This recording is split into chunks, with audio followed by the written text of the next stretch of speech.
Bom dia, saudações a todas e a todos. Continuamos aí com o nosso tema do segundo reinado, caminhando agora justamente para o fim do chamado segundo reinado, né?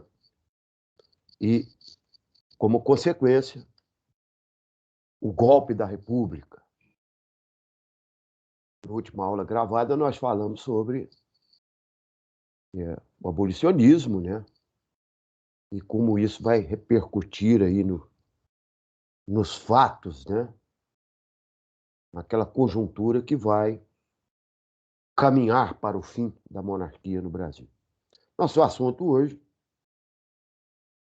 vou compartilhar aí o PowerPoint com vocês para a gente ir seguindo. São duas questões interessantes. Estão em termos desse contexto, né? Do fim do segundo reinado. A questão religiosa e a questão militar. Nós começamos aí pela questão religiosa. O que significa isso? Um atrito entre a Igreja Católica e a monarquia, né? Afinal de contas, as mudanças ocorridas aí a partir do final a partir da década de 1870, depois da Guerra do Paraguai, né? A lavoura cafeeira, né? Em plena expansão, essa nova chamada burguesia agrária do Oeste Paulista, transição do trabalho escravo para o trabalho livre, né? Trabalho assalariado, ou seja, transição do modo de produção escravocrata para o modo de produção capitalista. Tudo isso permite, né, dentro dessa análise, entender como é que vai surgir essa questão religiosa. Justamente porque, se você pegar, por exemplo, a lei da reforma eleitoral proposta aí no final dos anos 1881, aprovada, chamada Lei Cotegipe, não, Lei Saraiva, apresentada pelo jurista, né, e político Rui Barbosa, essa reforma eleitoral, ela, por exemplo, ao mesmo tempo que ela cria o chamado voto não obrigatório e não ao voto indireto, chamado voto distrital, né? Agora o voto direto, o voto não obrigatório, ela também amplia o direito de voto para os não católicos, porque começa já a surgir uma relação, uma discussão, né, sobre a separação da Igreja e do Estado. O que eu quero explicar para vocês? O que é a separação da Igreja e do Estado? Da Igreja do Estado. A Constituição de 1828, ela tem no seu texto constitucional que a religião oficial do Brasil é o catolicismo, o cristianismo católico. Então, portanto, só será considerado cidadão, poderes, né, com direitos, a participação, etc., aqueles católicos. Os não católicos, não, né? E, às vezes, até, de certa forma, perseguidos os não católicos, os protestantes, né? Os de outras matrizes religiosas, sem contar aí as matrizes religiosas africanas perseguidas o tempo inteiro, né? Desqualificadas historicamente. Então, e como é que é isso, essa oficialidade entre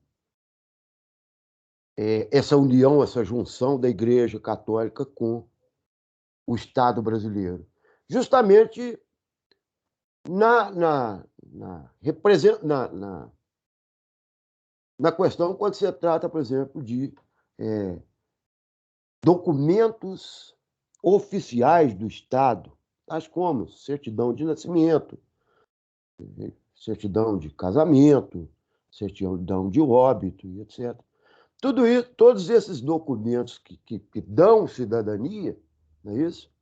São documentos da igreja. Você não tem nesse tempo, por exemplo, os cartórios do Estado, né, dos registros, dos documentos, né?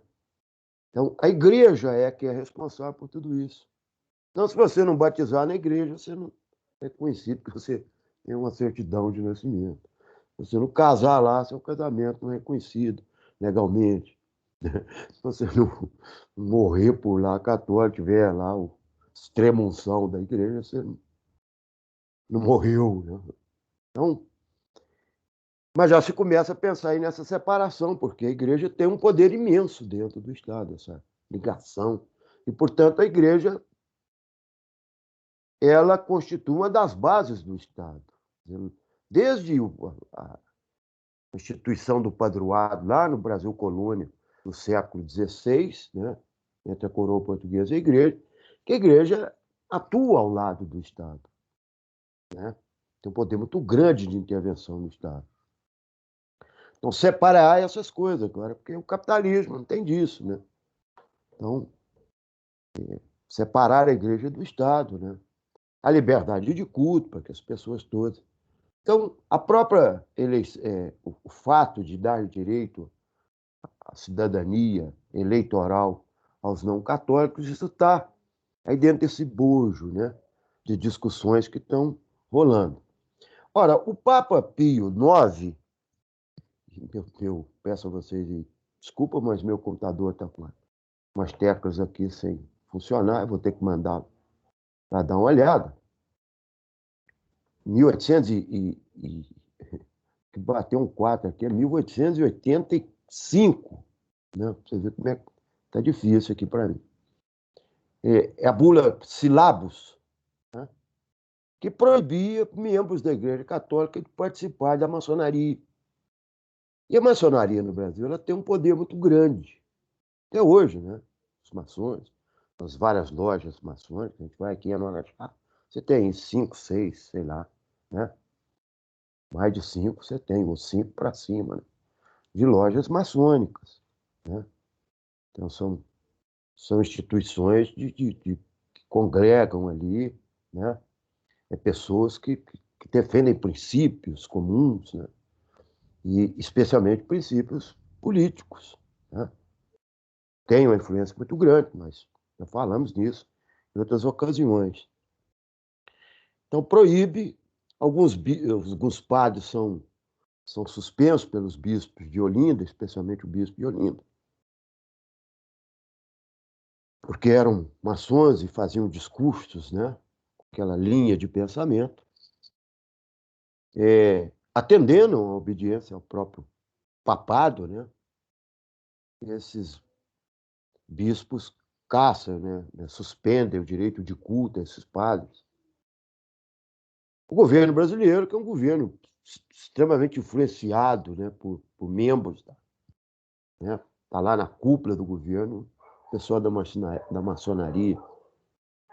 O governo brasileiro manda prender o bispo de Olinda e do Pará. E são por desobediência, né? À ordem do Estado, para não reprimir os, os maçons, membros da igreja. São condenados a 4 anos de prisão, né? Trabalhos forçados. Depois, essa pena se transforma numa pena, num forte daquele lá, em Fortaleza.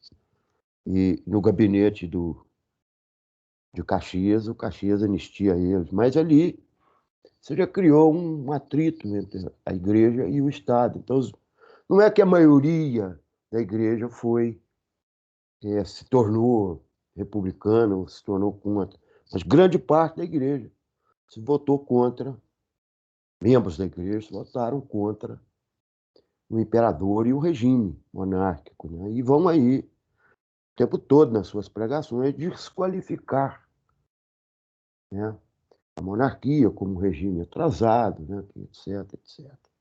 Bom, então você já tem ali um aliado dentro dos republicanos, né?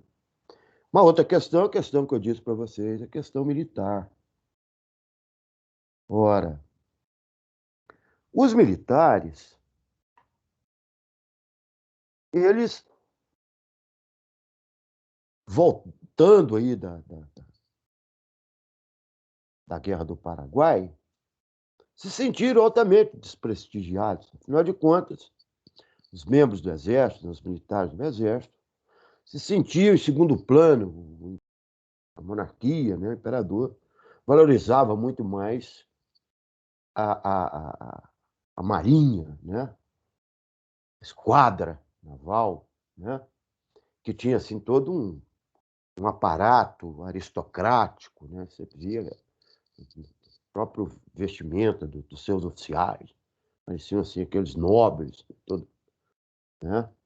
Então, de ares bem aristocráticos, os filhos do status, os filhos da classe alta se tornavam membros da Armada, né? Era um status de ser. Além do mais, valorizavam muito mais também a Guarda Nacional, que era uma milícia particular bancada pelos senhores de terra, né? Se sentiam desvalorizados, às vezes tinham que saírem à caça de escravos, né? Como capitães do mato. Fizeram vários manifestos pedindo ao imperador para que não fizesse esse tipo de ação, né? Que ele desprestigiava os militares. Então, essa satisfação está crescendo, né, cara? Até que em 1884, num jornal dos militares do Exército chamado O Militar, eles lançam um manifesto, né? Que é a reforma eleitoral, ampliar os direitos. Aliás, quando eu falei lá da reforma eleitoral da Lei Saraiva, do, de autoria de Rui Barbosa, ela teve esses avanços no sentido de não tornar o voto obrigatório, né, dar voto aos não católicos e tornar a eleição direta, você votava no nome né, e com isso você tirava a influência no nome do candidato, aí você tirava a influência daqueles chefes militares locais, né, o presidente da Câmara do município, o bispo, né, o governador de estado, etc. O delegado, o juiz, você tirava esse povo e proibia, inclusive, eles de se candidatarem, né? Mas, ao mesmo tempo, ela aumenta o percentual em dinheiro para quem fosse eleitor, o que diminuiu. Você tem, por exemplo, o número de eleitores, além de caçar o voto dos analfabetos. Proibir os analfabetos de votar. A Constituição de 84 não proibiu os analfabetos de votar, desde que tivessem renda. Olha, você está falando de uma sociedade com 80% de analfabetos. Analfabetos endinheirados, muitos proprietários de terras, analfabetos. Então você retira também disso, desse processo eleitoral de cidadania. O que um historiador à época vai dizer que na década de 70, 1870, votaram cerca de 1 milhão de pessoas para a eleição legislativa. Na década de 80, votaram 100 mil, ou seja, 10 vezes menos. Então, os militares vão pedir, né, reforma de forma que eles possam também participar dessa questão pública, da administração pública, da discussão política, etc. Né? Além do que, a proteção à indústria e à imigração, abolição do trabalho escravo, proteção às famílias dos militares do Paraguai, né? Ficaram ali desamparadas, etc., os heróis, né, da Guerra do Paraguai. Então, eles vão apresentar esse. E cada vez mais vão se posicionar aí, por exemplo, o Federalista, um jornal de Júlio de Castilho, lá no Rio Grande do Sul, o País, de Quintino Bocaiúva, no Rio de Janeiro, vão estar sempre aí apresentando, né, as suas reivindicações e criticando o Estado monárquico, né? Bom, outra coisa que influenciou muito esse movimento dos militares foi as ideias positivistas na escola militar, na escola militar, mas na escola militar, né? Colégio Militar, fundado aí logo depois da Guerra do Paraguai, né? Colégio para formação de oficiais do Exército, teve uma influência muito grande pelos seus professores, especialmente Quintino Bocaiúva, é das ideias positivistas. As ideias positivistas, gente, é interessante, né? Esse termo positivismo está em moda no mundo, né? Segundo Kant, é, o Estado ele se desenvolve a partir, né, da ordem para o progresso, é isso? Passando dos vários estágios que ele chama de evolução, né? O estado teológico, o estado. Vou recorrer aqui ao livro, gente.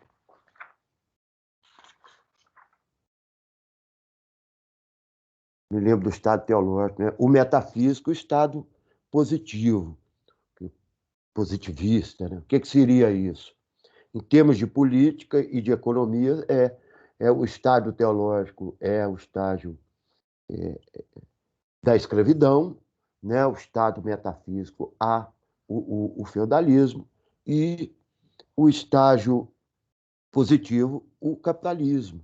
Então, o Brasil ainda não tinha chegado a esse estágio de superior, né, o positivo, porque ainda nós ainda estávamos com a monarquia, com o escravagismo, e etc. Então, isso pegou muito bem, né, para esses militares, que os positivistas depositam total confiança na ciência, e etc. Então, se preocupou agora, dentro do Colégio Militar, em formar militares muito mais preocupados com temas políticos, científicos, filosóficos, que com assuntos, de fato, do Exército, da sua atuação, né? Além do que aquele sentimento de que eles poderiam salvar a pátria, né? Da politicagem, né? Dos malfeitos e etc. Então, isso explica até hoje por que aí os militares, né, insistem, né, estar sempre presente na vida política do país, né? Vejam o governo atual, né? É um ex-capitão do Exército, né? É formado, e um monte de generais nas diversas pastas, né?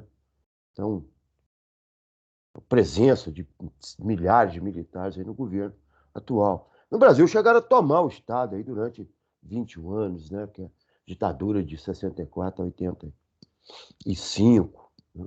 Mas essas ideias, né, cara? E aí os incidentes entre militares e governo, por exemplo, a punição do tenente-coronel Sena Madureira. Sena Madureira fez uma discussão num jornal lá sobre a criação do Monte Pio, custeado pelos militares. O que é o Monte Pio, gente? O Monte Pio é um seguro, um plano de seguro, né? Seguridade, né? Para os militares, né? Após a velhice, aposentadoria, né? As suas famílias, etc. Né?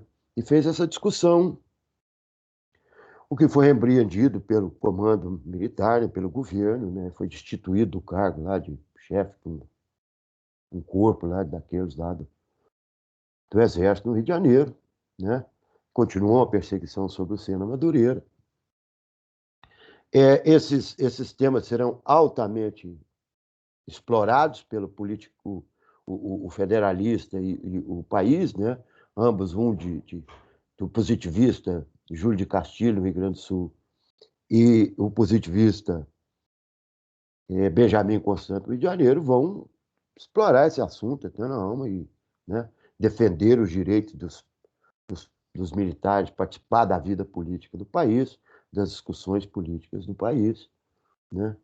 Então, nos parece que, nesse momento, nós estamos saindo da tutela da igreja dentro do Estado e estamos entrando aí nessa coisa de que na tutela dos militares sobre as ações políticas do Estado, né? Então, aí nos lembra aí essa velha insistência do atual presidente do Brasil de dizer que a democracia no Brasil ela é possível graças aos militares, não é isso? Então, nós só podemos ser democráticos na medida de que os militares deixarem. Não é uma questão de que nós queremos ser, não. Nos é dado esse favor, não é mesmo? Muitos desses, a maioria desses militares vão aderir, então, ao movimento republicano, o que aí, somado, então, à insatisfação de membros da igreja, os abolicionistas, a abolição da escravatura, etc., nós vamos falar aí a contento de que aqueles últimos redutos em que A monarquia ainda tinha alguma sustentação, que ela, né?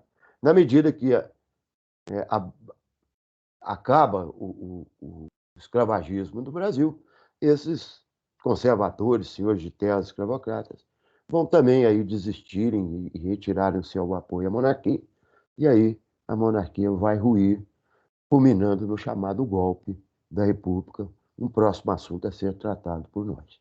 Então, forte abraço a vocês, tenham todos uma boa semana. Todos e todas. Fiquem com Deus. Até mais.